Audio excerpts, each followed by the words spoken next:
कविभूषण रीतिकाल के रीतिबद्ध काव्य धारा के वीर रस के महत्वपूर्ण कवि माने जाते हैं।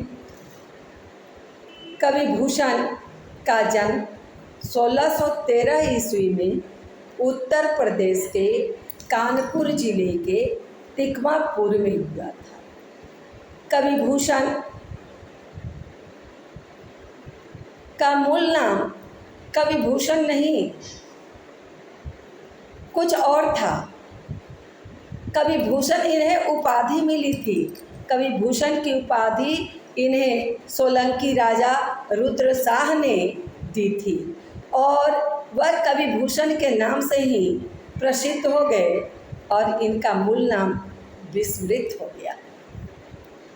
तो कविभूषण के पिता का नाम रत्नाकर त्रिपाठी था और चिंतामणि त्रिपाठी और मतीराम कविभूषण के रीतिकाल के ये दोनों जो प्रमुख कवि माने जाते हैं, कविभूषण के सगे भाई थे ऐसा माना जाता है।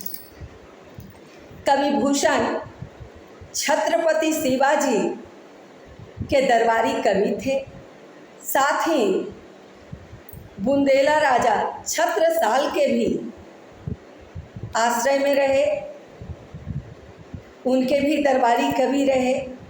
कविभूषण ने अपनी काव्यों में जो रीतिकाल में वीर रस की काव्यों की रचनाएं की है, तो इन्होंने अपने काव्यों में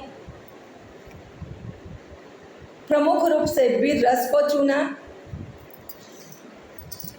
और इन्होंने शिवा बावनी की रचना की, जिसमें 52 मुक्तकों में छत्रपति शिवाजी की वीरता का बखान किया।